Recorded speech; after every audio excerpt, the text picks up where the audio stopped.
You don't understand? We creating art over here. We're not born to be humble.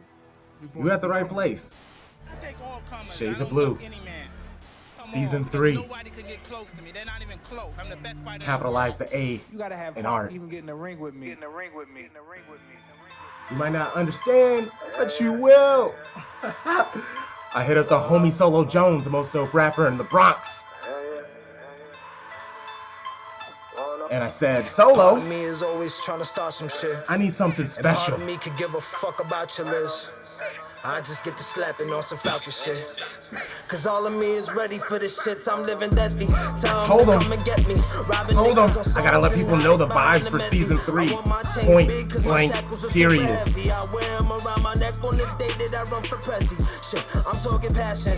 We making art over here, baby. Sophisticated, unruly type of teams. Alien superstars over here at Shades of Blue. Talk nicely. When you come at us, you know the vibes. We making art over here, baby. Elon and FIFA shut down our old page.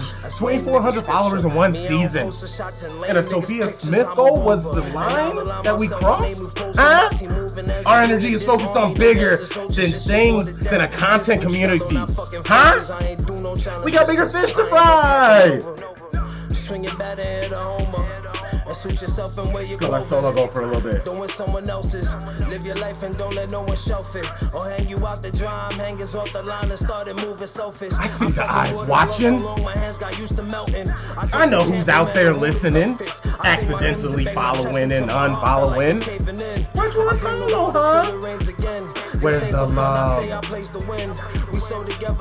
If a tree falls in the woods with no one around, does it make a sound? We got to find out in season 3 of Shades of Blue, baby. Over 16 hours of content during the supposed off season. Not one puff piece about transfer gossip. Huh? We shaking tables over here. You know the vibes. 3 years in, and our resume speaks for itself. Huh? You see the guests, you see the consistency, the quality, the growth. So now we're making art over here. Capitalize that A, baby. Damn. Like Solo's about to say, they always want to knock you down. But they ain't never gonna knock an SoB down, baby. Huh? Shout out to Solo. Big Bronx, huh?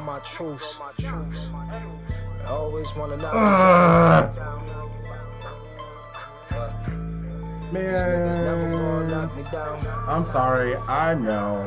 This probably wasn't the energy most were expecting me to come with. This is supposed to be a celebratory thing. We're back after a treble. Things overall are still looking beautiful at City. Yes, we've lost some people, but I don't know.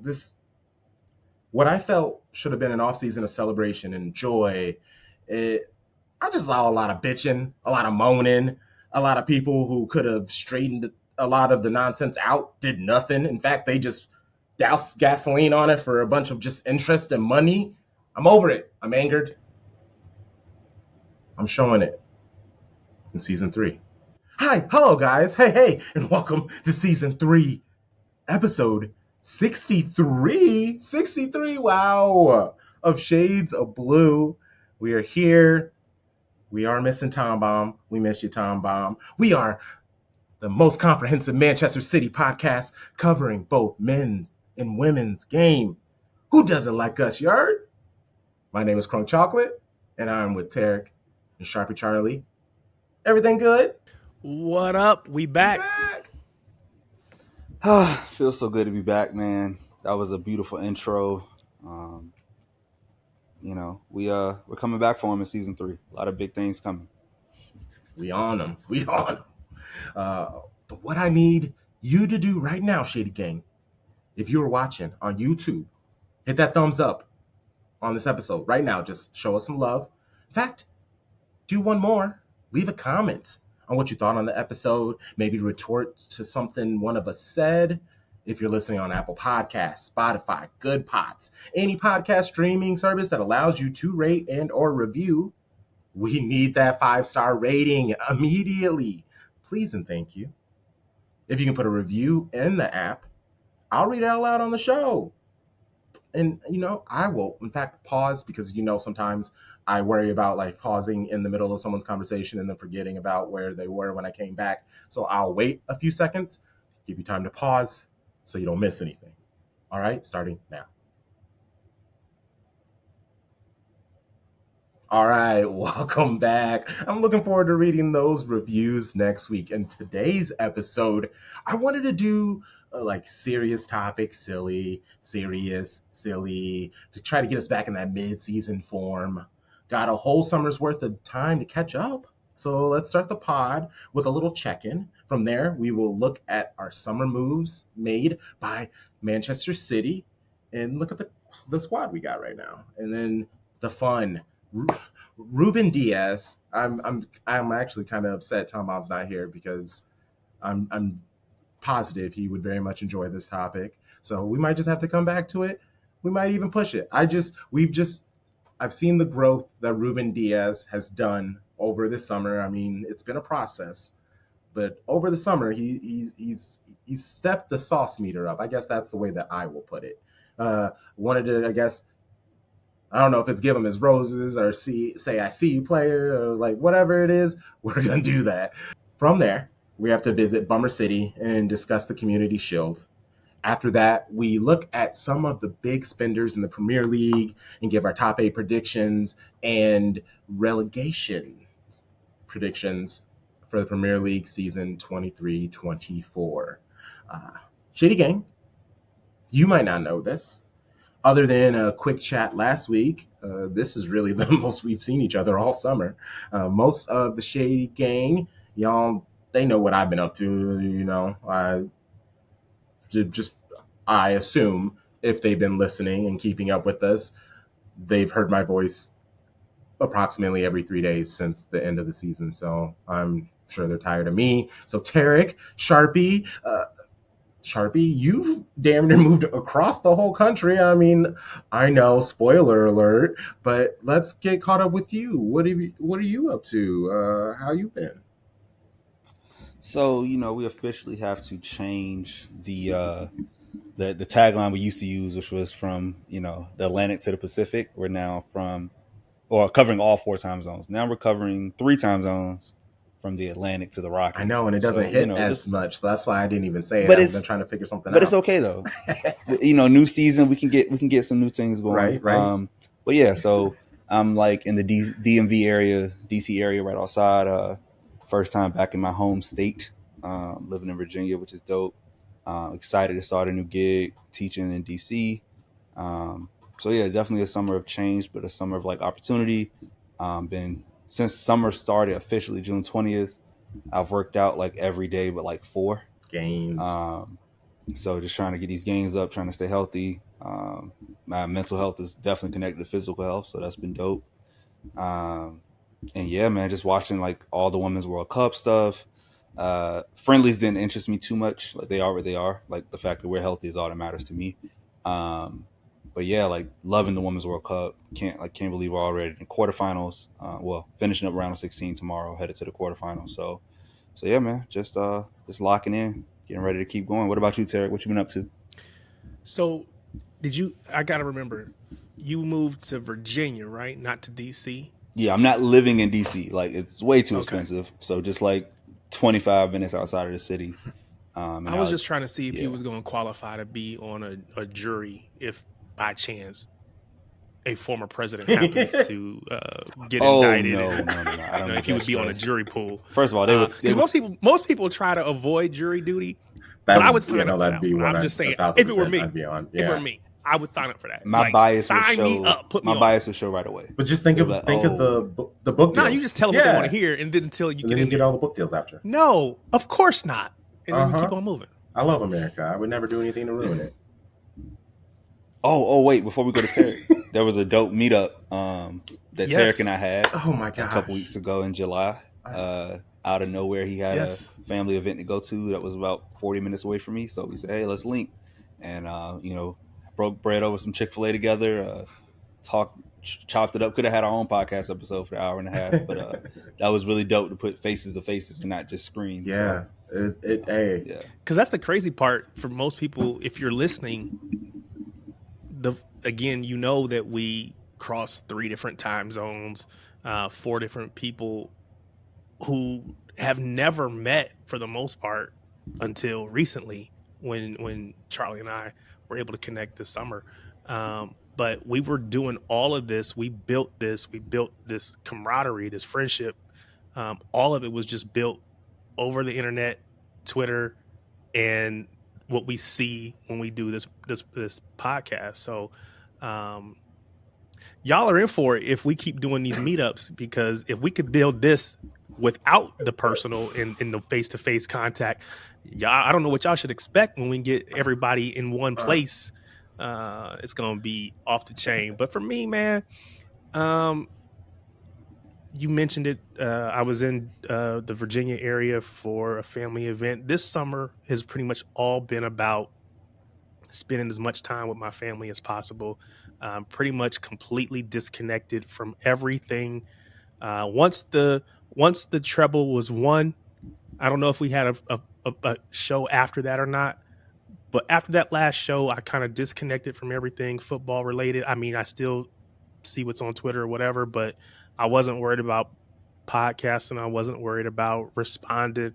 It was just, I appreciate it for what it is, but really just trying to spend time with the family. Of course, my daughter graduated this summer. Took her off to college, just dropped her off last night. So there were lots of, lots of emotions and a few tears here and there were shed, but of course, definitely excited for her. So she had her graduation. She had her graduation party. We took her down there. My nephew graduated, so that's why I was in Virginia. Was able to link with Charlie. So it's just been all about family, which, again, if you paid any attention in the first 2 seasons, you know that's I'm a dad. I'm the old man on the group. And so that's really my focus more than anything. And so that's what this summer has been about. And I'm glad to have this to shift my attentions to and my focus to, because it, I don't have to think about my baby not being here no more. So appreciate that. But yeah, man, I'm looking forward to jumping in. Yeah, I ain't done nothing. I just moved across the river. I'm in Illinois now. Yeah, I've just been. Oh, I didn't know that. That's a big deal. Okay, Illinois. All right. What part of Illinois? Up by Gurney Mills? It's so where we live, the Quad Cities. We have the Arsenal, and we have a couple of bridges that just takes us from Iowa to Illinois. So truly, I'm 15 minutes away from where I used to live, and that's mostly just driving on either the interstate or the bridge. So I'm not too far. I'm still 3 hours away from Chicago. It's just this side of Illinois. Taxes are a little better technically. Where I live now, it's a little quieter. I see like bunnies and deers running around all the time, so that's nice. Nature crunk. Yeah, I like it. I mean, and I shared on our page my office. Since where I live now is a little smaller than my old place, the plants are, and it feels like I have way more plants. I was like, I could have more plants at that old place, but here I'm definitely like, all right, I might be maxed out, but it's nice. I have a little like jungle corner in my office. I'm looking at plants. I got a nice giant window where there are bunnies running around outside my window right now. It's peaceful, and I'm supposed to be called like crunk chocolate, so it's throwing me off a little bit. I'm gonna have to figure out some kind of adjustment to say fuck those bunnies. I'm just kidding, but yeah, I'm just excited to be back with you guys. Truly, like, this is nice. It was fun chatting with and getting to know all these new people, but I also had to be on my best behavior. I couldn't talk too much crap about these other clubs. I did that for a whole month. It was exhausting. So I'm just happy to be back with people who if you do judge me, I'm okay with it. No judgments. There's a strength in community, strength in the collective. So Yes. we out here can if for those who don't know, I just want to say this on the record. Crunk has been working his ass off all summer. I'm talking new artwork, new graphics, new the intro song with the connect to Solo Jones. Shouts to him. The Represent series. The man has been changing his sleep schedule to be up with Shea Butter FC, pre-match, post-match for the Women's World Cup. Really putting the brand out there, and it's amazing to watch. And just like as I was going through stuff and trying to adjust in life and pick myself up, just to see him keep going and keep moving, and always with the content. The Twitter mishap happened unfairly, crazy, but it doesn't stop the show. We just got a new name and we keep moving, and it'll be cool to be like, oh, we're up to 500 followers, oh, we're up to 750. I love the numbers, so we're gonna run it up this year, and that's what it's about. City's gonna 4-peat. We'll talk about that later, but we're coming back for a third season. That's our own 3-peat. So much props to you, Crunk, for holding us down, man. For sure. Because like I said, I was completely disconnected, but I can still see all the work that's happening. So appreciate it. I appreciate y'all. Let's get to Manchester City. Busy transfer window. Well, I guess how you want to call it busy. Gundo, Mahrez, they left. That really has absorbed most of the oxygen in the talks about the club.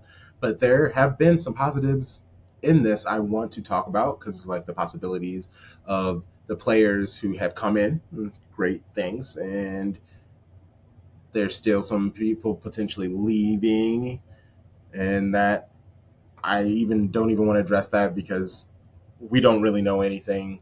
Let's try to, I guess, focus on what has happened. Ilkay, he left us for Broke Boys FC, sponsored by Spotify, on a free transfer. So that's good for him, I guess. I'm going to very much miss Ilkay, but I need to figure out how much love I want to give Ilkay now that he's at Barcelona, a team I absolutely loathe.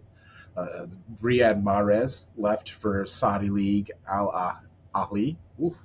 We're gonna have to get better at that in the season, for 35 million euros, which shout out to them for like truly giving us the bag, and shout out for Mahrez for doing it, going for it. I love it. Yangel Herrera, who really hasn't put on a City shirt in 3-4 years, maybe even 5. City got 5 million euros for him. Big money through our academy transfers, though. Carlos Forbes, a left winger, went to Ajax for 14 million euros. James Trafford went to Burnley for 17 million euros. And Shea Charles, a defensive midfielder, left for Southampton for 12 million euros. And then we know Josh Wilson-Esperan, he went to Stade Reims on loan. And we have Palmer and McAtee, who potentially could leave. I would hate all that. But really, where should we talk? Where should we start? I really don't know much of your guys' opinions on anything other than maybe the few things you said on Twitter. So let's just start with Gundo, because this, well, not this time last year, but probably say January timeframe, the conversation about Jude Bellingham started. And I said then that I was prepared to be ruthless with Gundo if it meant, and this is the part I want to stress, if it meant that he was standing in our way of our progress, right? So if we had a chance to go get Jude Bellingham, and the only reason we could not or would not move for him is because we still had Gundo, who was coming to the end of his contract, who was up in age, I felt that we should be ruthless with Gundo and go get the next iteration. In Jude Bellingham. Of course, that did not end up happening. Jude wasn't really an option. It doesn't seem like anyway. But we still lost Gundo. So I would much prefer to have Gundo still be here. But I understand it. And I think we'll talk about incomings later, but I think that, we've tried our best to try to fill that void as best as you can, which is difficult because he's such a great player, being Gundo. But I think for me, that was a tough one, just because, again, I I didn't mind losing him if we were going to have a definitive upgrade. I don't know that we have a definitive upgrade, but I'm open to see what Okay, happens. so Sharpie, before you go on Gundo, I want to ask you this because I'm not sure. I'm not sure where you want to go with it. But what are we going to miss most from Gundo, and is it replicable? Wow, that was. Can another city player do that? What Gundo, I guess, you think we're missing from him? So what I'll say is this: to answer your first part of your question, the biggest thing we're gonna miss is his wide ranging skill set. I would say he's about at least a 7 in everything, maybe not a 10 in anything, right? But to be a 7 in everything, up to a 9, basically, unless you want to say his box runs are like a 10, which I would give that, right? He's just an exceptional player, and he's super dependable and reliable. I can't remember too many games I was like, damn. Like I've said this about KDB. Like KDB had a bad game. I don't remember being like Gundo was out there on the field just not looking at, like not up to it on the day, right? So that consistency and just knowing we saw 8 in the lineup, we were good. If he was at the attacking mid, if he had to sub in for Rodri as a defensive mid, wherever he needed to be as a false 9, like he could do so much. But his entire skill set may not be replicable, but it can be shared through the other players. And so as we look at the lineups this year and talk about the roster, you think about what does Phil Foden have to bring in the midfield? What does James McAtee, who now has a huge season in the championship, actually help the team get promoted, right? Sheffield United. What can he do in the midfield? Of course, they're younger, but we know they're talented. We'll get to the incoming, talking about Kovacic, right? So like all these things can be split. Maybe Bernardo plays more in the midfield, as we'll talk about. So I'm excited to see, understandably, like younger players come in, and that's how you keep this machine rolling. Now, I do want to pivot, if it's okay, to Mahrez. We talked Yes. about Gundo, but unless you guys have more to say about Gundo. No, the only other thing, I mean, again, he was our captain, so there's some leadership Mhm. there, and I think there are folks that will try to fill that void. But I think you talked about the consistency, just that steady. I never saw Gundo get too high or too low. I just felt like he was steady, consistent, which maybe that's not always exciting, but you know what you're going to get and you can count on it and it's reliable. And so uh, that's what I'd say there. Yeah, and we can keep it moving to uh, who were you gonna go to Mares next, Sharpie? Yeah, Yeah, yeah. what were you gonna say on him? Um, Because that's your boy. oh yeah, that's my guy. But the bag is the bag, man. Like I love a win-win deal. If we get paid for a 32-year-old winger 35 million euros, that's exceptional. If he can go out and get a contract that's paying him 20, 30, whatever X number, way more money than he was making at City per year, exceptional. He completed the Premier League. He already had a PL before he got to City, came to City, won 4 Mm, more, got his FA, got his trouble. It's he may not be a club legend because of time served, but if you know the club and you know what he did, people should think of him in higher regard than Sane. Sane wasn't oh here nearly as yeah. long and wasn't nearly as impactful over the stretch of time, right? He had a huge spark, and we sold him and whatever. But like Mahrez should be right up there with Sterling when you think about your wingers, as in like the definitive guys in their position, right? Sterling on the left, Mahrez on the right, and I'll never forget it. And I'm grateful for his service. Um, and yeah, I think that's when we talk about incomings and thinking about who's coming in, or there might be a little rumor talk I want to get to. I think his position is very crucial, even though people didn't care enough about it. But what he provided was, again, like Gundo. On the wing, you knew that first touch was going to be solid every match. You knew that if he was to cut on his left foot, defenders would get scared. You also knew he could place a pass, put it on the plate for anybody.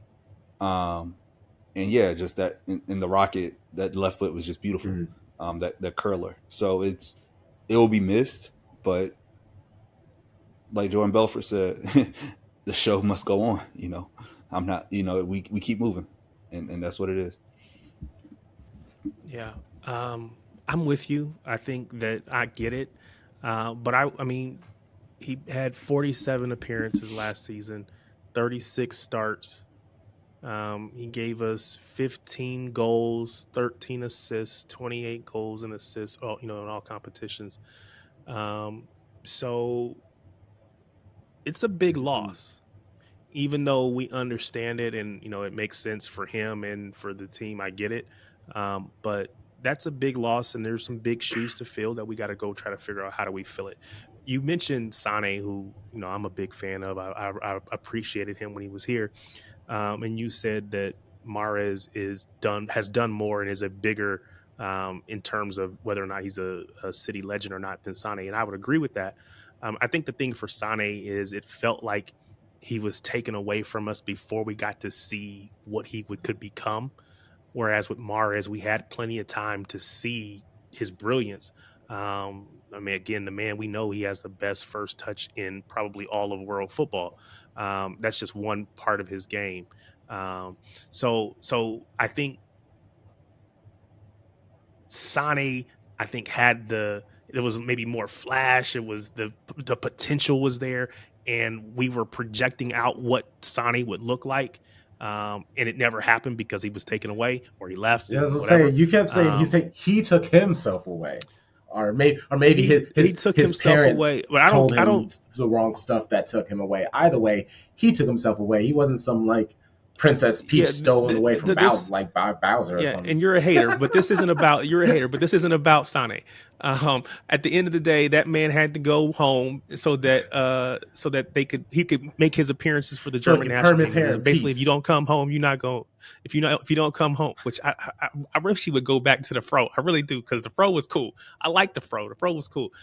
This is not about Sane though, so stop derailing me, man.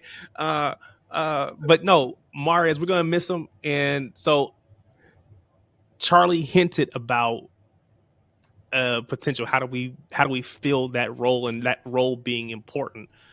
I think that for me, that is probably the thing that I still need to see how it ends. As far as this off season, I think there's still a gap in our lineup, and I need to see how we are going to fill it. So, Cheeky, get on your job, man. So, Crunk, I want to ask your permission if this is okay, because I know we always talked about departures. We have incomings. Mm-hmm. Can we get a little bit into the gray area right now? Oh, there are a few players. Go for it.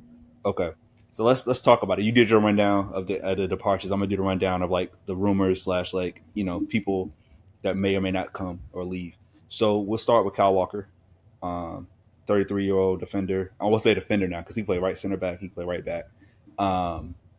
Best right back probably in PL history, top 5 at least, top 3 if you're really being serious. And he has been flirting with Bayern all summer. Everybody knows, if you follow City, that he had a 2.5-hour dinner with Pep on Friday night that apparently had been planned, and apparently he didn't pay for it, so Pep made sure we knew that. But right after that, even before that, he was the captain in the game on the tour, in the friendly, and he captained the side in the Community Shield. If he stays, that is huge, right? That's a major one. I'll leave that there. We can talk about it later. Next person, and this is one that excites me because we know broke boys don't get what they want. Bernardo Silva is going to stay a City player. News broke early today, a few hours ago, that the contract was sent. We just waiting to see if he's going to greenlight it, because he's realizing nobody can afford me. I'm too good. He's actually too great at what he does, from the front line to the midfield. Plays every position. FC Barcelona couldn't afford him, obviously. PSG went. Hide the money, y'all. There's poor people around. With your broke ass. Just poverty all around France and Spain. And not PSG is poverty, but they had a cap, right? So they used their money. They spent 65 on Chakala Ramos, which is great, but they couldn't get up to the 80 plus that City wanted. And we can thank Arsenal for that, because by Declan Rice going for 100 plus whatever currency you want to use, that really made Bernardo's value go up. Because if you're going to pay 100 for Declan, you at least got to pay 80, 90 for Bernardo, who's a few years older. So if he signs that contract, I think that talks about filling in the way he did at the end of the season, right? He becomes that right winger who really is like the midfield. We know what he does defensively, and obviously can improve creatively. Then when we get to, Hold on. go ahead. Just got to be very clear when you talk about whatever currency you want to use, because Barcelona be trying to pay us some monopoly money, so we got to be careful.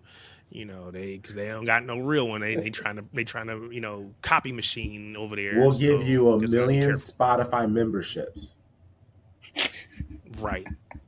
Valued at 90 million. It's all in their levers, man. It's a lever. No, for sure. It's all about the levers. We love a good pull. But yeah, it's like, so I think that was gratifying to me to see that, hey, like everything we said all year, we said they can't afford him, and they can't. And they understand that now. The other person who I will mention in this trio will be João Cancelo. Oh, and it's 4 people. Gotta go. João to Barca would be dope. That works for him. That works for us. Even if they pay us $25 million, right? He might be the first player that we move on from and not get quote unquote actual value. Yeah, but it's something for what really is a nothing on the roster. And last but not least, who's definitely going to leave because of who came in, Aimé Laporte. Thank you for everything. I wish you the best. We don't want to sell you in the PL, but if we do it, oh well. Like we did it last year, it was totally fine. We value him at £30 million. Somebody will come get him. He's too good. Such a steal. Yeah, I mean it's a steal, but it's like for his age and Yeah. and like the fact that he's Injuries, not the Rolls Royce of like a Timber or a Gavardiol, like 30 solid. Mahrez kind of makes 30 look different, but yeah. You said he's not the Rolls Royce like Timber or whoever else? Or Gavardiol, yeah, because Is that he's what you not, said? because he's older. Like that's why his value He's went like a older. Lexus. Yeah, He's like a Lexus. Yeah. My thing is this. I don't ever want anyone to lose sight of how good he was. And the fact that he's not anymore, at least partially, is attributable to the fact that he literally sacrificed his knees and the impact on his career for us to win the league, not last year, but the year before. So I know you're not like dogging him or nothing like that, but I need people to always remember that man sacrificed for our club, and it is impacting him probably still today and probably forever on. And so, yeah, I think if he's not going to get the playing time, which he probably won't, and he wants to go, needs to go, great, that's fine. But for me, he was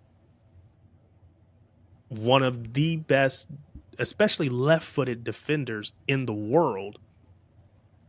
And he was, even when John Stones wasn't doing his thing, Laporte was, and he was the one that was making those, not necessarily the runs into midfield or as much as being a midfield or whatever, but he was the one that was setting up play and dictating play from the back with that, big switch from his left foot, and just his ability to distribute the ball. So I just want to make sure we don't ever lose sight of what that man contributed and what he gave up for this club. Oh, 100%. And I would never like say that I should be his agent. You should. That was a great spiel. The thing with him is that the system exposed what he couldn't do more than anything, because Ake has more just athletic ability in the back three. He was the reason that's the reason he went above Aimé in the pecking order, right? Even though Aimé was coming back from injury, but once you put Ake out there, who really is a left back, who's just big, it showed like, oh, we can't do that.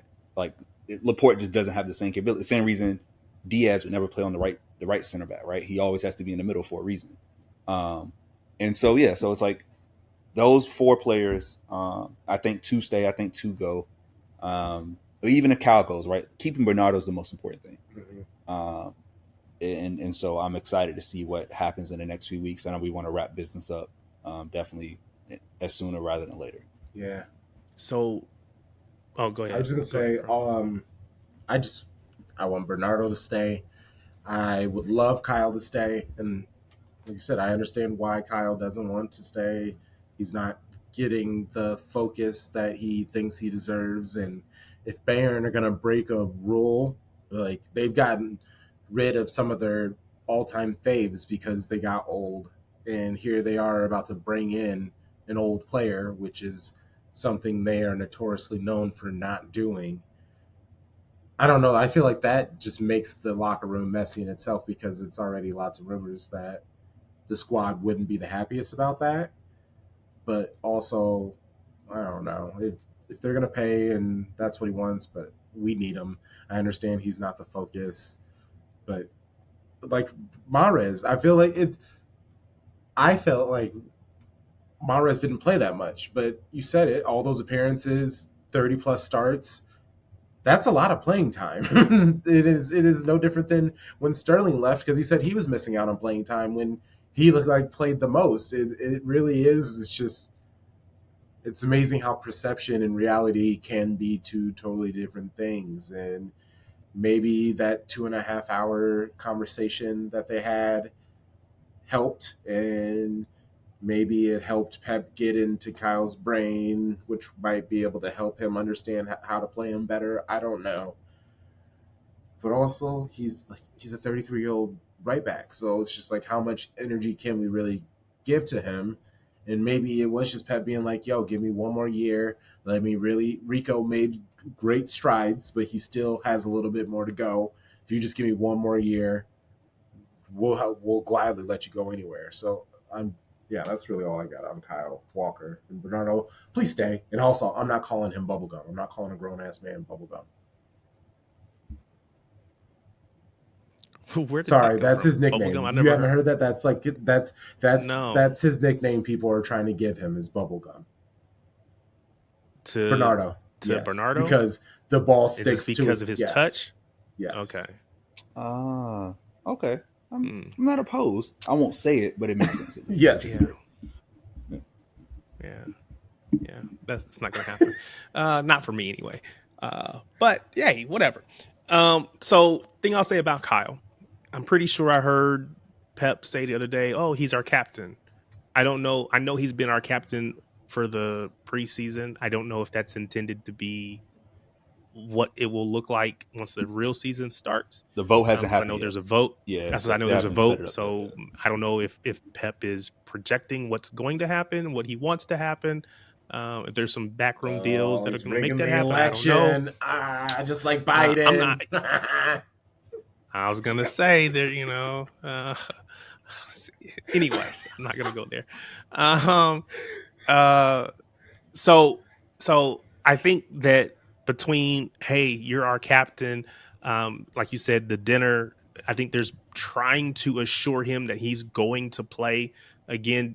I read off Mahrez's numbers earlier. Kyle looks like he had a total of 39 matches played with 31 starts. We know that as the season got to the back end of the season, he probably got fewer starts. And so he's probably looking at that. I think we've agreed to give him 2 years, maybe 3. I feel like we are basically said to him, we want you to stay. We'll give you whatever you need. I think it was Charlie who pointed out that we've been playing a lot more of the traditional back four. Yes, we've had our big, we had Akanji on one side and we have Walker on the other, or Ake at times, but we've still been playing. I haven't seen Stones, and again, I've been disconnected, so maybe I'm wrong, but I don't think I've seen Stones step into midfield as much as before.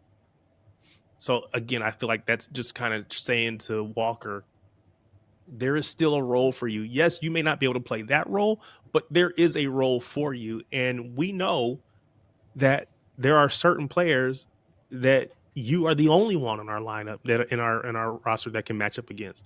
If we come up against a Vinny Jr., if we come up against those kinds of players, you're the one we're trying to trot out there. Now, again, could we put Akanji out there? Yeah. Do I have as much confidence in Akanji as I do in Walker? No. Just because his flat out pace and his ability to recover is unmatched on our squad, and probably unmatched in the Premier League almost. So, I think there's still a place for him. I love to see that man stay, but we'll see. So we touched on kind of more of the veteran players, the folks that have been around a little bit more experienced, both incoming and outgoing. But what about academy kids? What about Cole Palmer, James I would McAtee? love for both of We them to could talk stay. about I don't want any Peroni. of them to leave. Maybe Perone. Perone. I'd be okay with Perone going. I know it's going to get real tight in our midfield, but I think we need to bring in a more solid player. I don't know who, I don't know what, or even if it's a young player, maybe their ceiling is higher already than Perone. I don't know. I just feel like we need another thing in the midfield because I like. Why? Why you feel that way? Like what's like we had a lot of mid. I think that's our strongest group, honestly. But I'm sorry, after defenders, Yeah, but yeah, yeah. it's strong to me. What do you think we missing? Because Bernardo is now a winger. He is now officially, and that's how I am seeing him. I'm like Phil Foden he will be playing a lot of central. He's now a midfielder. He's gonna be that person. I think it's gonna be Grealish and Bernardo, and if it's not gonna be Bernardo, then it's gonna be Alvarez. And the reason why I think that is because I see Kyle Walker coming up on the right and he's going out. Alvarez, when he makes a lot of his runs, he runs centrally. Even if he's on the right, he ends up running inside. Bernardo, he can start wide, but he always dribbles inside to try to score or whatever. And that's where Kyle Walker, he keeps the defense wide. And that's the only reason why I think those, and it's just from the preseason matches that I've been watching and mixed in with the promises to Kyle Walker. Obviously, I don't know the promises, but it has to be that you're going to be playing more.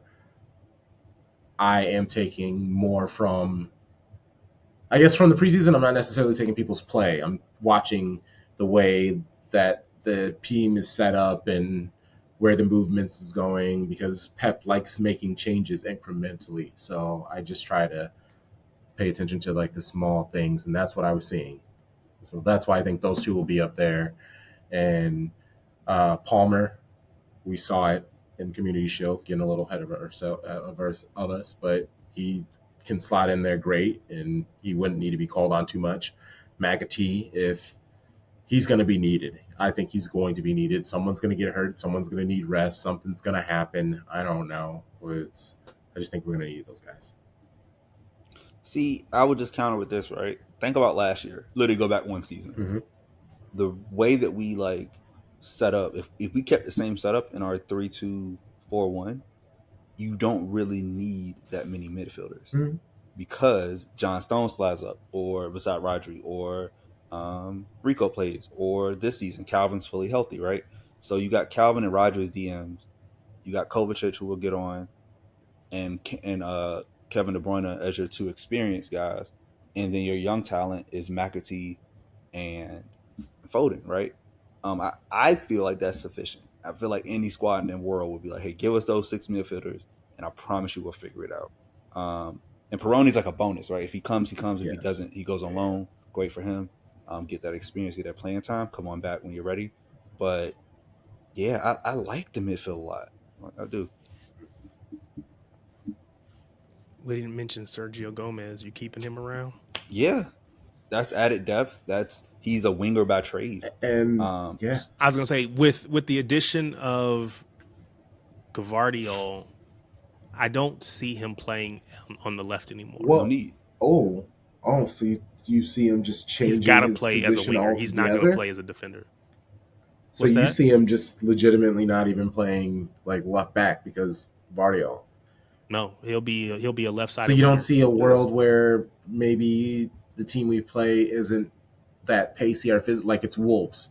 So then you could do like Gomez, Vardio, Diaz, and maybe a Kanji or something on the right, or somebody over. I think it's possible No. he can play it there if needed. Yeah, but I think I don't. the Yeah, I don't space think he's going to it get more run happens. is left wing, like to come in up top or even as a left mid, right? Because he has that's his natural. That's how he came up in La Masia.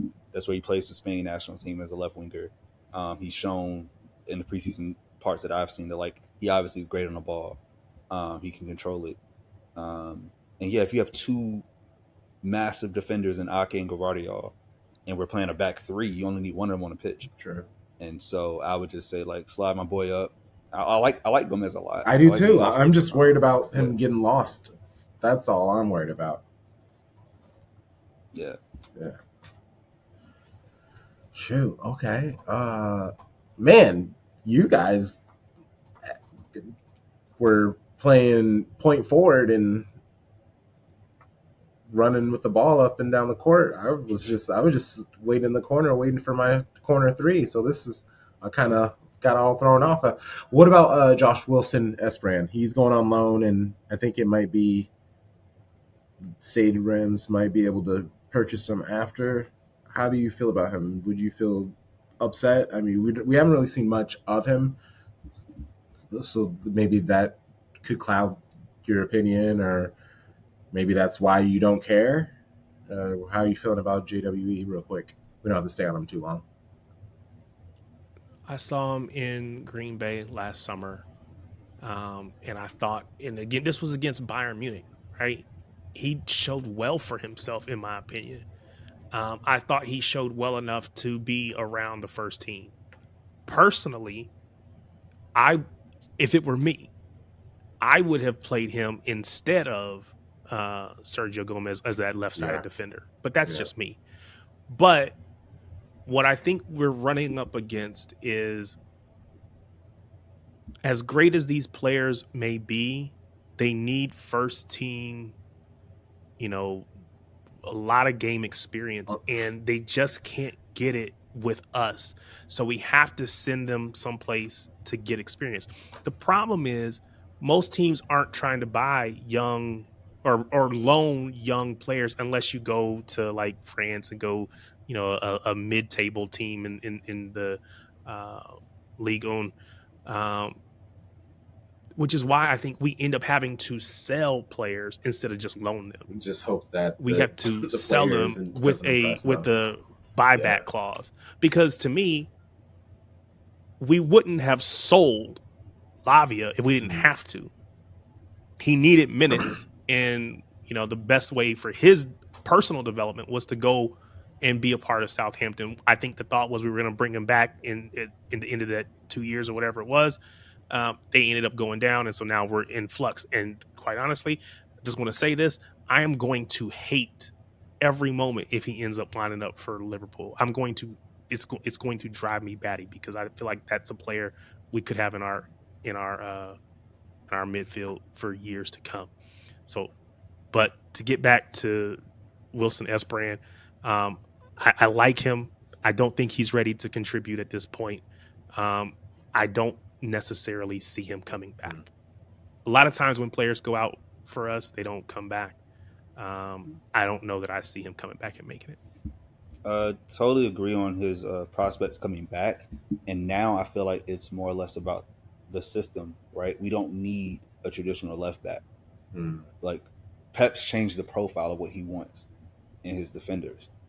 And so therefore, if you adjust with that, Cheeky's going to say, okay, I know you want this. I want Gavardiol.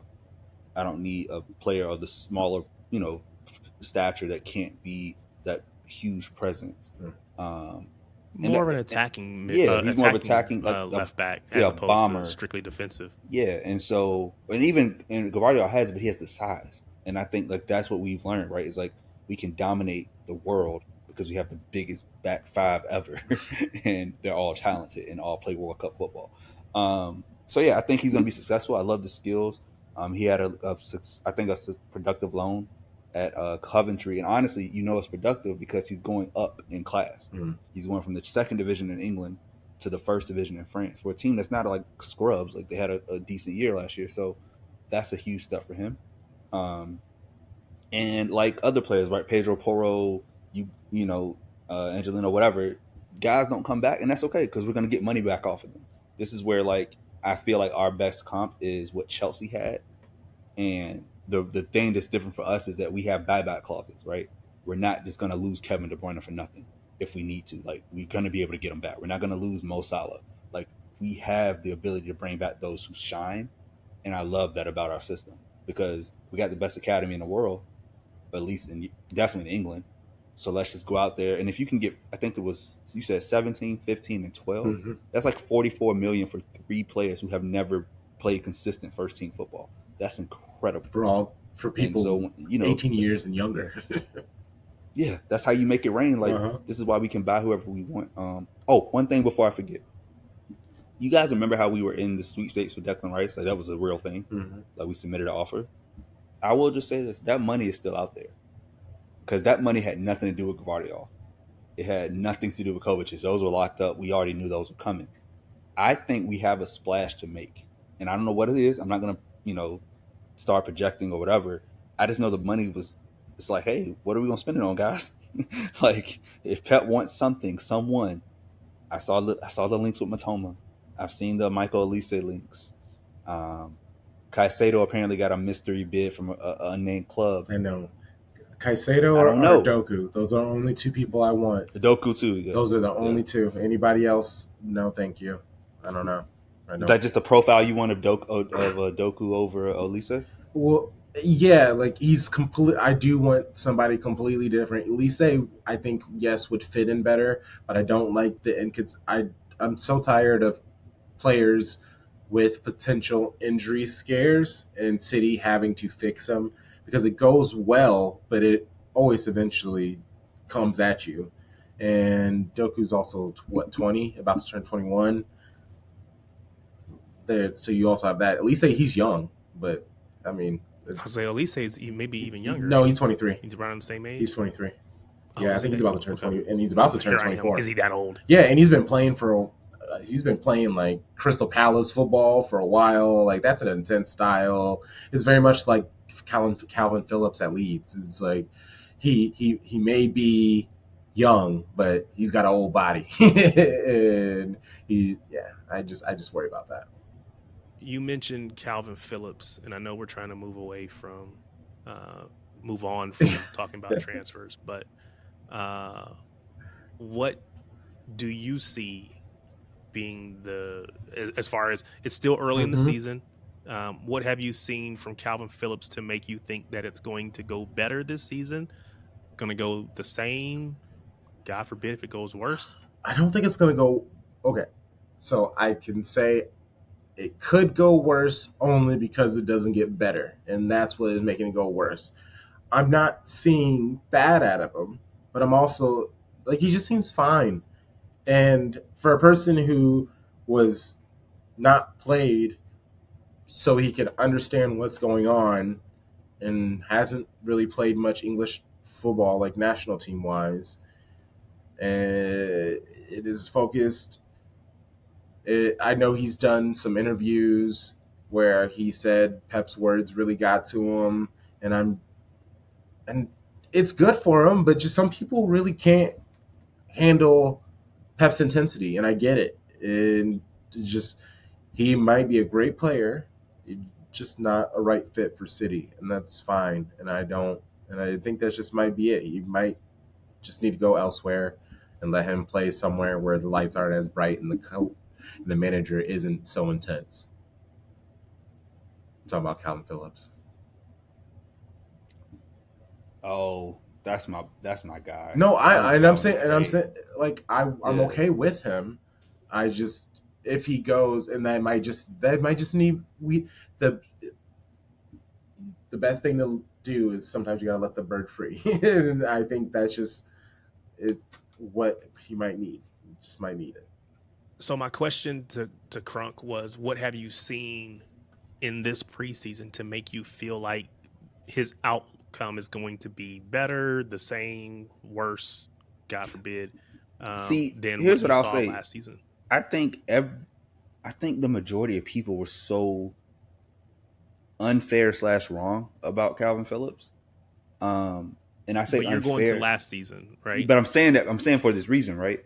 Even when you look at the preseason 3 games, I can't tell you what's going to happen based off preseason football. Like, it's line changes, it's a new TAF every time. Like, I need to see it in the Premier League. But the reason that people have a cloud over him is that he came in injured. That takes a while to get over. You come in to the most difficult position in Pep's system, which is defensive mid, because it's what he played, and it's the most complex. It has the most responsibility on the pitch. We know Rodri struggled. Like people don't learn from history. Like people were ready to have Rodri out after the first year, and look at what he developed into over time. You give Pep 2-3 years with any player, they get dramatically better. You have to undo all the learning. Okay, so all then the how stuff about how long into the season before you start at least being like, okay, maybe I'm watching Calvin a little more intently then. I'm not ever, because when I'm in the season, I'm looking at the team. Now, like, because again, he's a luxury, right? Like, if he's not Rodri, and that's okay.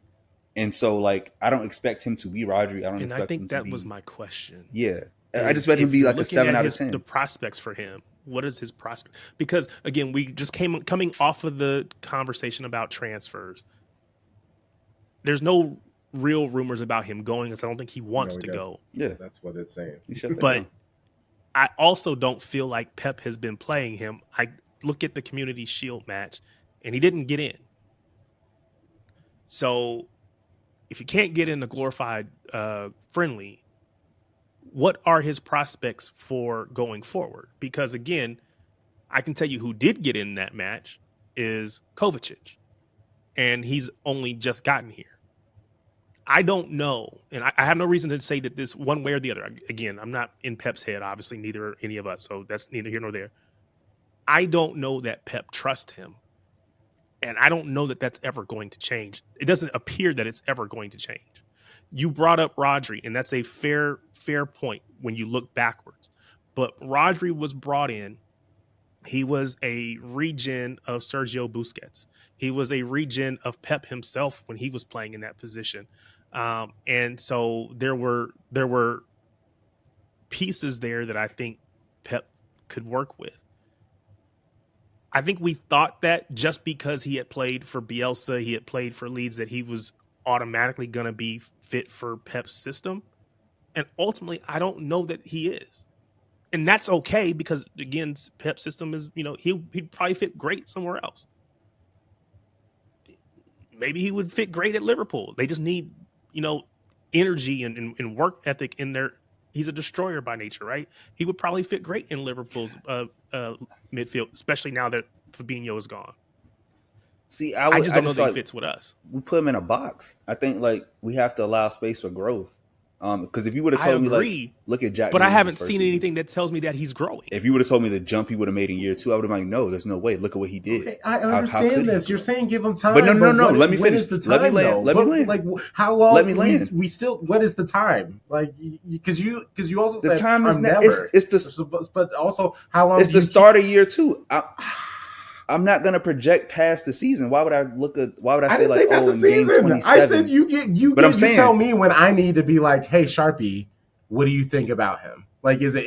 It's a season. I don't evaluate a player till after the season. Why would I think about it before or during? Why would I be like, let's move him out? That's fine. That's fine. But I think if we're being honest with ourselves, if we get to Boxing Day, let's say, and he hasn't been playing, he's got 1 or 2, small appearances here and there.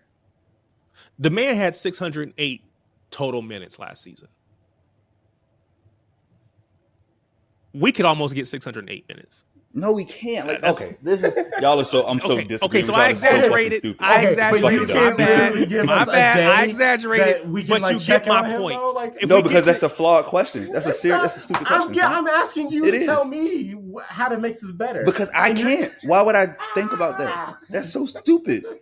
It's a stupid question. Not you. You're no, I understand. Amazing intelligent. The question is okay. The question's flawed. You good. You got the question's flawed because how can I project something I haven't seen? I don't want to do that. I don't live in that world. I'm talking about you. If he is the way that he still is in like 3 months what is wrong with what he's doing? That's not what I'm saying. That's not what I'm saying. It's not that he's doing anything. But that's my point. To your point, he's not how doing is his anything. play bad?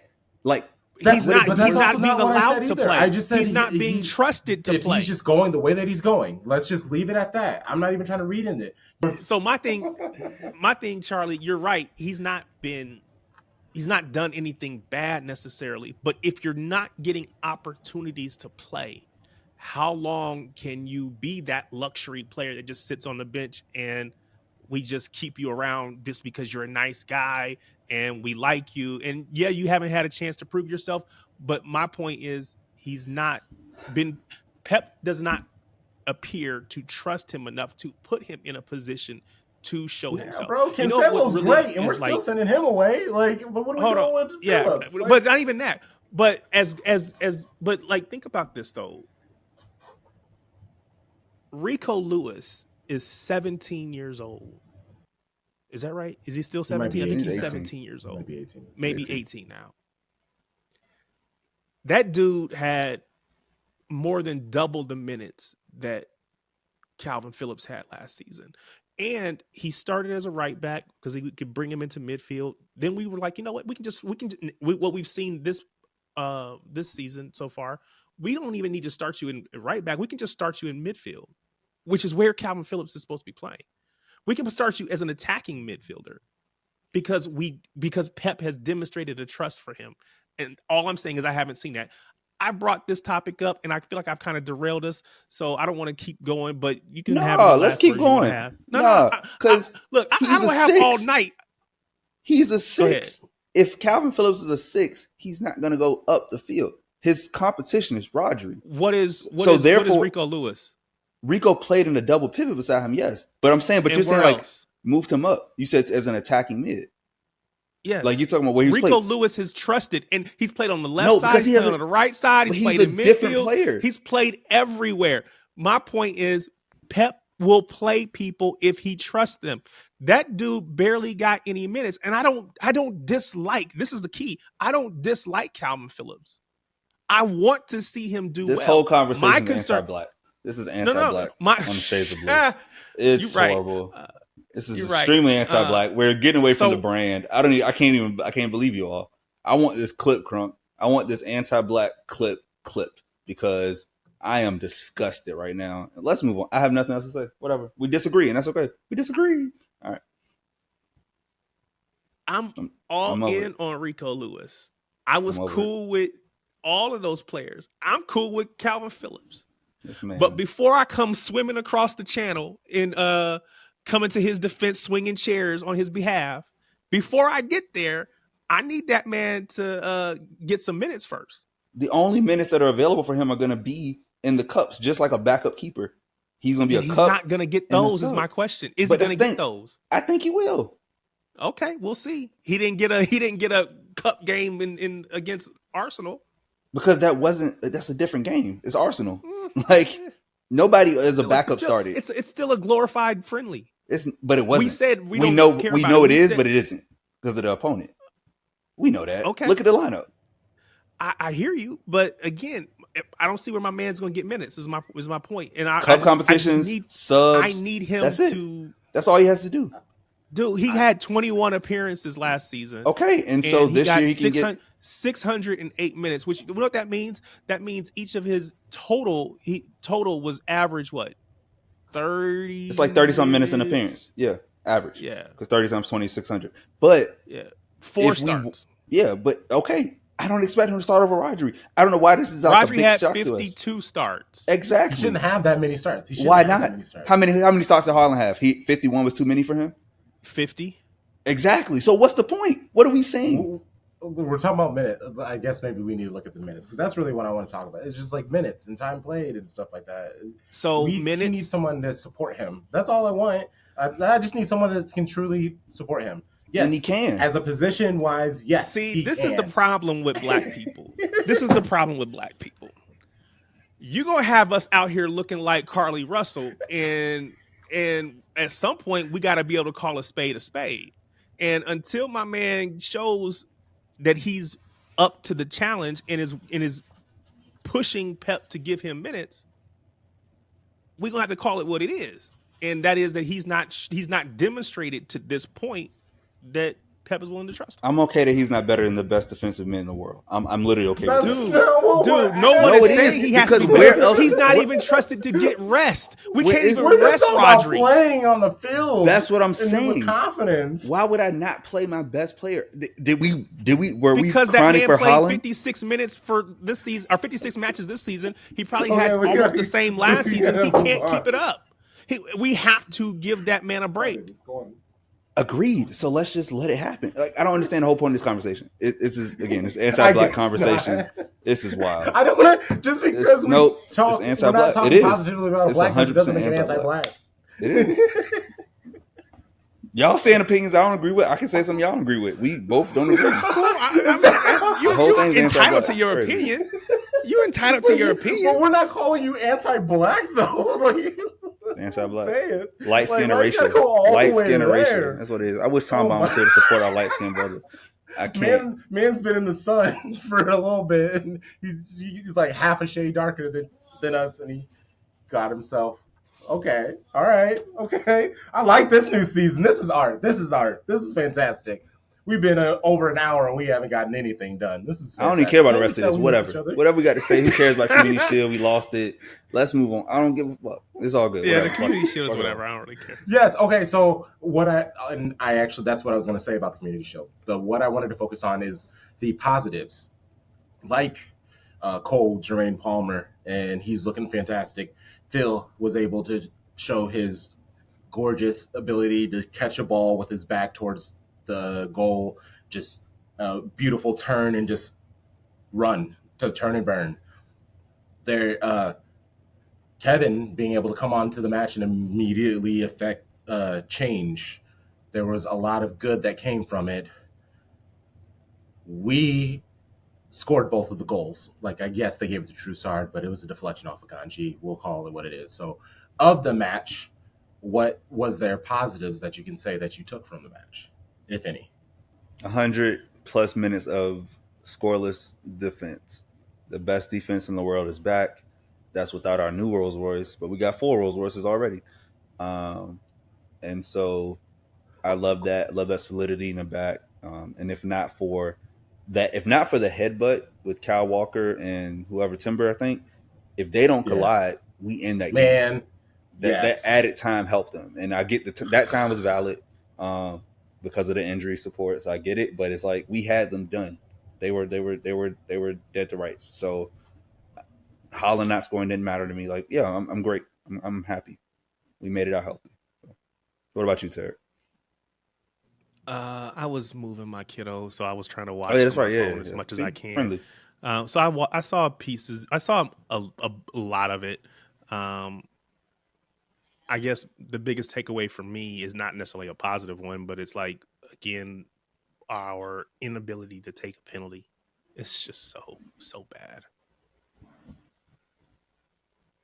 And we didn't have Mahrez there to, normally it's Holland or Mahrez.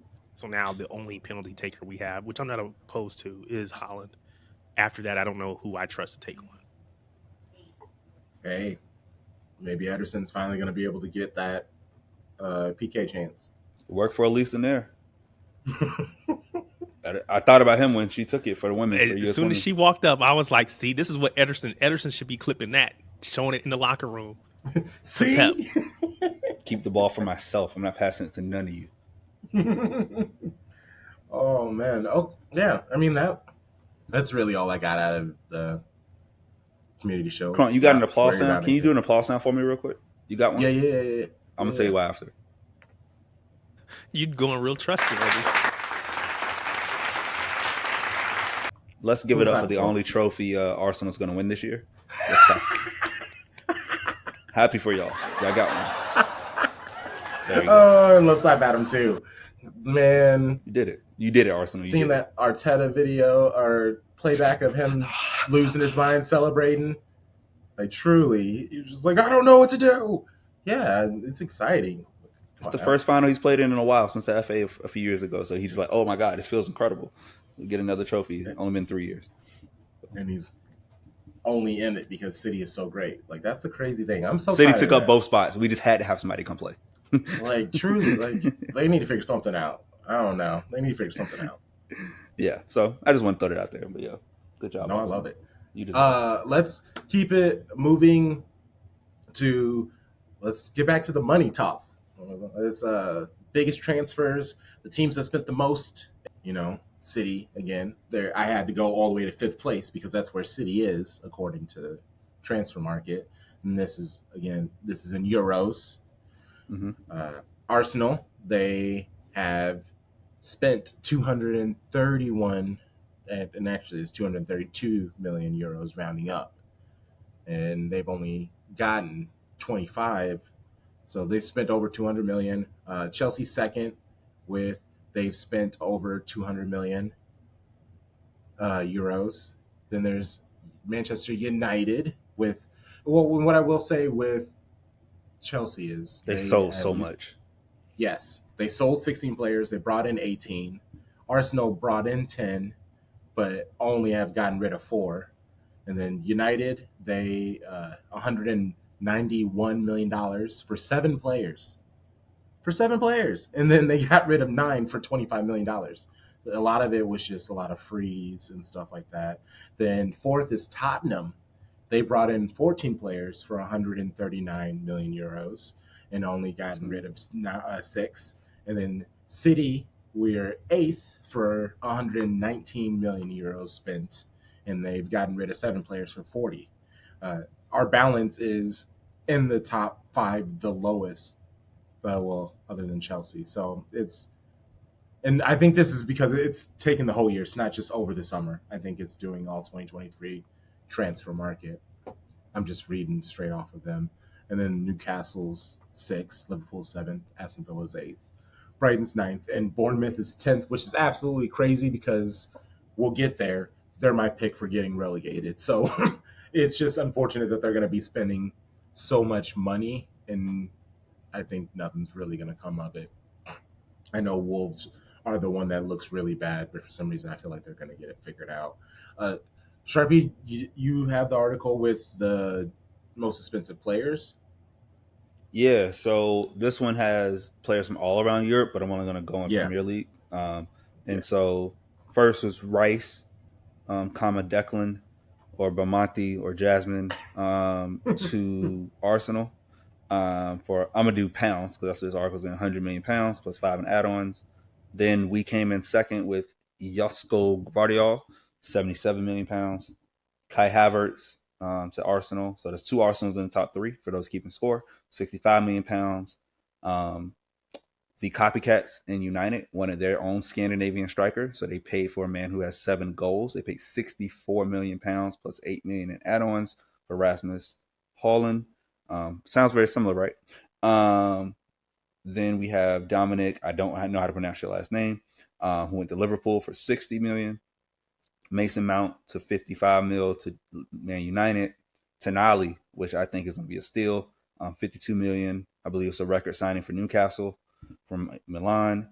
And Kunku, under the radar because it was agreed to in January. But if you've watched any of Chelsea in the PL Summer Series, he's coming. I will give that one a lot of credit to Chelsea, 52 million pounds. And the last 2 slots would be Mateus Cunha, the striker, went from Atletico Madrid to Wolves for 44 million pounds. And the 10th player in the Premier League is Andre Onana, the goalkeeper, who we saw in the Champions League final, Inter Milan to Man U for 43.9 million pounds. So out of those 10 players, most of them went to Liverpool, Arsenal, Chelsea, United. Right, we got one of the top 10 for all those It's who so still. unfair. How can they just spend all this money unjustly? How can we keep up? How can we keep up? I don't know. I don't get it. It's so unfair. I'm worried, honestly. How are we spending enough money? Let's start it right now. How do we keep up? Pep, do better. Come on now. Cheeky. Let's Can't go. just Make it rain, expect to pass the ball from the back and beat these traditional powerhouses. How are you going to do that? So, yeah, City's a little club that could. Tonali. I think it's U.S. money that's just ruining the game. Whether it be folks in Liverpool, whether it be folks at Chelsea, whether it be folks at United. It's just all that money come from the U.S. is just ruining Arsenal. the game. Yeah. Same. That's the common thread there. Those damn Americans. Those damn Americans. Disappointing. Fucking shit up. If you can't tell, we having fun this season, baby. We out here. Oh, when you win in trouble, what you gonna say to me? A trouble on one side and a three-peat for the PO on the other. There's nothing anybody can say to me to the end of the season. Like, don't talk to me till May because I will bring up those trophies. Just throw those threes up in the air, baby. Yeah. That's all I'm doing all day. Anytime, I'm just going to start taking photos of me just holding up a 3. Doesn't matter how you prefer your threes. I might make it look Just like a throw the blood, threes up. really get real gang with it. I have trauma from almost getting jumped by a bunch of bloods Touche, because I touche. jokingly did okay when I was my dumb Iowan ass went and visited my cousins down in Little Rock, and we went Oh. and we are just playing basketball, and they just Ooh. walked away for a moment, and this dude was just like, we got next, and I literally was like, okay, cool, and I either said like, okay fam, or something like that, and he was just like, who are you? And I was just like, what? And he was just like, and he just kept getting closer to me, and I was like, I don't know what's going on, guy, but I really don't like this energy. And then my cousin had to run over and be like, yo, he's from Iowa. He They has were like, no idea what's "Oh, up. it's No, understandable. He that's doesn't know literally any what they better." did. They were just like, oh, you better get this Oh, guy out of here, though. And they're like, yeah, no. Nah. And he turned around, he's like, you almost got killed, cuz. Like, no joke. So Black. I don't play with that side anymore. Black. Oh man, that was experience. It was great though. Yeah, top 7 predictions in the Premier League and relegation prediction. I guess this is another chance for us to put up or shut up when it comes to the top 7 in relegation. Uh, yeah, I'll clip these. I'll make some graphics for it, bookmark it, post for later. So hopefully we can be like, look how smart and brilliant we were, and not like last season and just act like we never did it, because that wasn't the best. That was our first foray at it. So, who's gonna start off these predictions? I guess we could do Tom Bomb since he's not here. Oh, I got you. I got to put up. Okay, cool. Let's start off. Tom Bomb says City's gonna have a 4-peat. Let's As go. first, he has Liverpool ascending back to second in their rightful spot as the silver medalist. Arsenal moving down to third, and Newcastle staying in top 4. His 5th place, which would be Europa spot, goes to Brighton. His 6th goes to Chelsea, which is going to be interesting when we all say our 6s. He has 7th as Aston Villa, and if you note, he does not have Man United in his top 7. Smart man. Yeah, I'll just finish mine real quick. Yeah. I was aligned with Tom in the top 3: City, Liverpool, Arsenal. I do have United in 4th. I think Onana and Mount are going to be huge for them. I have 5th Newcastle, 6th Chelsea, like Tom, 7th Aston Villa, like Tom. So yeah. We'll do relegation after. Okay. Yeah. Okay, I'll go. City first, Arsenal second, Liverpool third, Newcastle fourth. Yeah, United fifth. I want to keep them out of my top, but I just feel like they're gonna be in there for some reason. Chelsea in sixth. That's really funny. Brighton in seventh.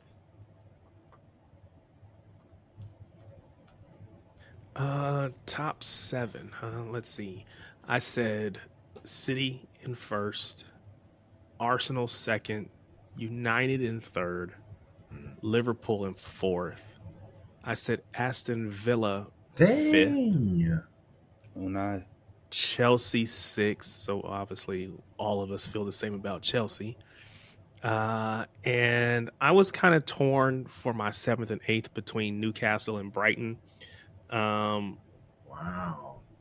Eddie Howe because I want to over. see what both teams do in a second season. It's easy to catch people unaware, whatever. What do you do that second season around? I ended up going with Newcastle, but I'm not really 7 and 8 for me is kind of interchangeable, but I went with Newcastle. So let's go Newcastle in 7. Wow, Both having shocked that you're European so football high is on going to be Villa. huge. Yeah. What's that? So both of those have European football. Chelsea doesn't. I think Villa does too.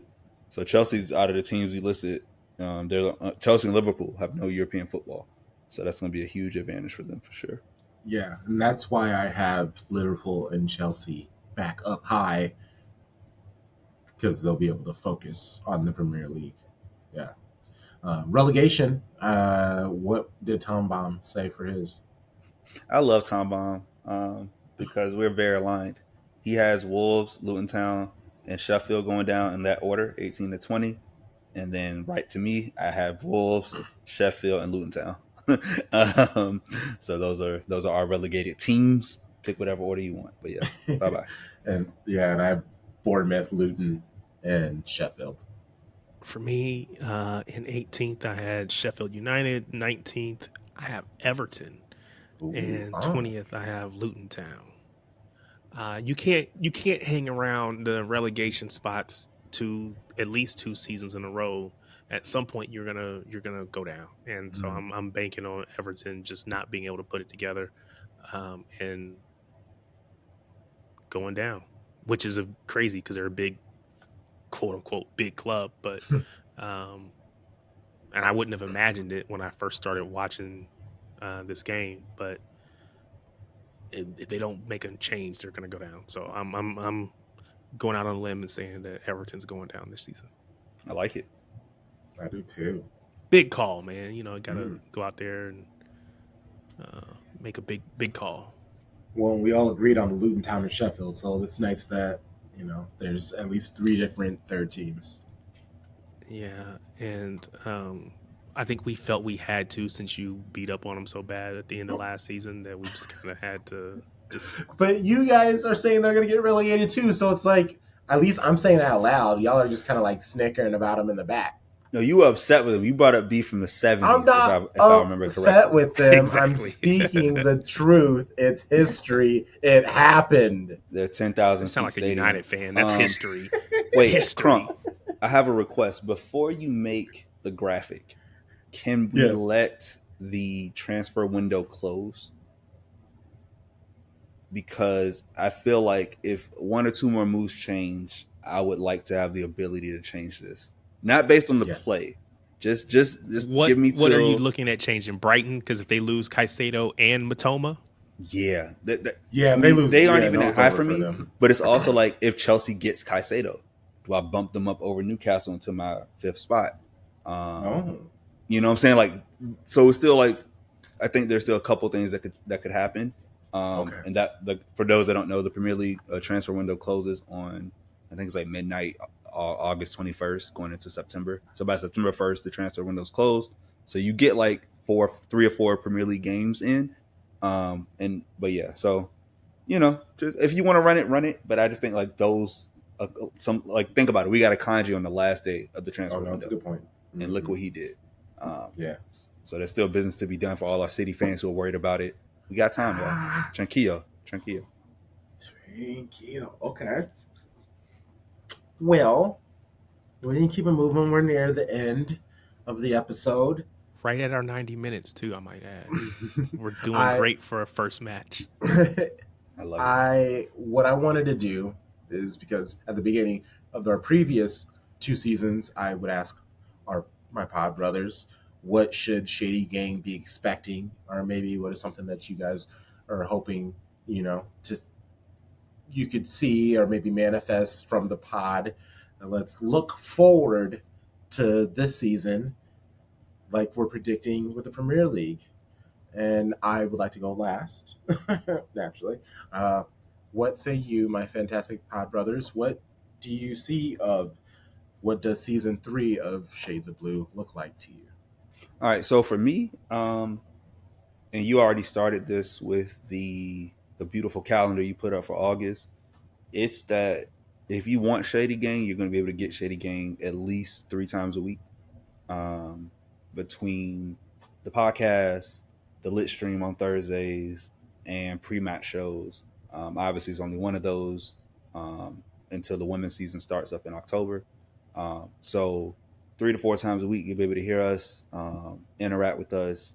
I'm excited to track the growth with that because, as we know, we reset, and it's okay. Sometimes you got to reset. I reset my life on the East Coast. Shady Gang reset to Shades of Blue Pod, and we coming for everybody this year. City Extra, I'm talking to you. Respect will be given. You should have a shots fired sound effect. But if someone's listening and they're like, "Oh, why are they coming for City Extra?" It's a long story. If you know, you know. Yeah, it's about white to me. Go back and check the check Twitter. You'll It's see. all I'm sure white you'll over figure it here. out. So for me, I think what I want to see, I'll expect to see, um, you know, uh, we did so Charlie and I were able to do the first in-person meetup. I hope that we can all get together at some point throughout the course of this season. I think we started talking down that path and hope we can actually make that happen. But for me, it's more of the live conversations. We do this, we record it, but it's got to take a little bit before it comes out. I'm looking forward to the live streams, or the lit stream, I should say, um, doing those, and hopefully we can do a couple or more of the more of a live call-in show where we can get Shady Gang listeners actually on with us. And of course, we're going to do that in the lit stream, kind of more of an interview type setting, have them on, but just kind of get people on and just have, be able to riff off different topics and ideas and just kind of bounce things back and forth. Just kind of more in that live setting. So yeah, that's what I'm looking forward to. I did forget to say that I'm hoping we in our preseason meetup, our friendly match, I have brought up the idea of like kind of like a hashtag Ask Shady Gang, so we could do like a little mailbag segment, something to keep going throughout the season. So not just like separating it for one episode, which we know we didn't deliver on last season, but just hey, you got a question, we get 2 or 3 questions, great, we can talk about it. Let you all as a part of Shady Gang, be a part of the conversation and drive the discussion and hear some more interesting banter like you heard earlier this season, because clearly season 3 is different. I'm East Coast. I'm doing this later at night. I think that's what it is. It's later at night now. I'm usually doing it when the sun's up. It's dark, and the dark side of we me got came out Sundown today. Sharpie. Okay. Sundown Sharpie is different. It's a different beast out here. I noticed. So yeah, train to go. TTG. No, I love this. Okay, and I said I'm creating art over here. And capitalize the A. That's one. New Shades of Blue 2023-24 merch drop. Hopefully that will be finished by the end of August. And that will also hopefully drop with a Patreon. I'm building up a Patreon. There are 3 tiers. There will be just like a $2 basic tier, a $6 tier, and a $15 tier. We will be trying to bring ads to the show because we're talking about trying to figure out a meetup and doing ads, doing a Patreon, people being able to pay for ad-free listens. Those are small, easy ways that isn't really asking more than anybody else. We're doing 3 or 4 shows episode, 3 or 4 free shows a week. So this is a small and easy way for us to try to upgrade our equipment, meet each other in person. It'd be a great way for you guys to help us out. Like the $15 tier, there's some real dope things in there. Just click our link tree. Our Patreon is linked to it. You can see some of the things that they offer. There's things like we're going to do personalized merch for, if you're consistently part of a subscription for a long time. There's birthday shout outs on the show. I've even made official Shady Gang membership cards. There's 2023, we're going to do a Man City shirt giveaway. And the only way that you can win that is by being in a Patreon. And for the $15 tier, I've even added in a chaos, because I'm so happy that they said the things, because my podmates don't even know that I did any of this stuff. I put in a slot where once a season, you can insert yourself in a Shades of Blue episode or a lit stream. I even like the idea of doing a Patreon only call-in show. That would be very fun. Either way, this Patreon is a chance for you guys to truly help grow the show. And by you being on Patreon, we'll very much care what you guys think and the topics you guys will push our way, because you're obviously bought in. So, yeah, check that out, Shady Gang. Help about out. Man, that's about it. That's all our show. Follow our social media accounts on Twitter TikTok, Instagram, Threads, YouTube, etc. Links to all those things are in episodes detail. So when you look us up, it should be right there. All the link trees right there. If you're watching on YouTube, don't forget to leave a comment and hit that thumbs up. If you prefer audio only, rate and review the show on Apple Podcasts, Spotify, or however you enjoy your podcasts. We will read your review on the new episode of Shades of Blue next week. My fantastic co-host, let the listeners know where to find you. Find me on Twitter or Instagram at Sharpie Charlie. You know, I gotta look it up because I don't want you. Don't find me on Twitter anymore. I'm trying to get away from that, and I keep getting drawn back. I'm sorry, in X. No, it's on Twitter. It's always gonna be Twitter. I don't care what that man calls it. It's Mama Twitter. named Twitter. I'm gonna call him Twitter. Exactly. The Bluebird app. But I'm trying to get off there anyway. As a matter of fact, the fact that he changed the icon to that black and white X makes me mad because while we're trying to find threads and it's black and white, and sometimes I'll click on the X instead. Anyway, I don't even know what my threads. TK Peterson 12. No, K is not my middle initial. Blame that on a corporate email policy long time ago, and I just stuck with it. So TK Peterson 12 on threads, at least until I change it to something else.